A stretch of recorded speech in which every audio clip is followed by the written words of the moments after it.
Lokalna odvodnja kišnice i površinskih voda je tema na koju trebamo se više obraćati pažnju.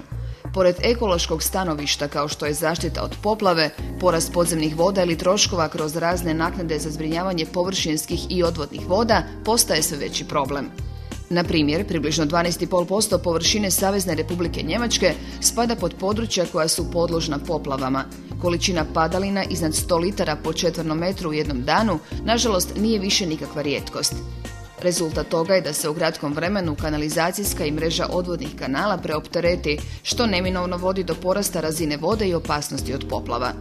Zbog toga sve više lokalnih zajednica izdvaja velika sredstva kroz razne naknade i poreze za zaštitu od poplava. Istovremeno kroz razne olakšice potiču stanovništvo na gradnju što više lokalnih malih sustava za odvodnju voda. Mi vam u Revateku pomažemo da na ekološki prihvatljiv način uštedite na nepotrebnim izdvajanjima i porezima. I ne samo to, sa rješenjima lokalnog sustava za odvodnju od Revateka nadomješćujete veće količine odvodnih cijevi i više tona drenažnog šljunka. Pored toga, prednosti Revatekovih rješenja za odvodnju su u tome da ih možete vrlo lagano i jednostavno sami ugraditi.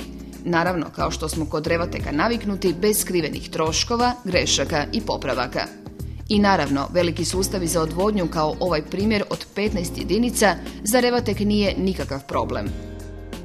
Pružimo prirodi mogućnost da se bolje štiti kvalitetnom odvodnjom sa inteligentnim rješenjima od Revateka.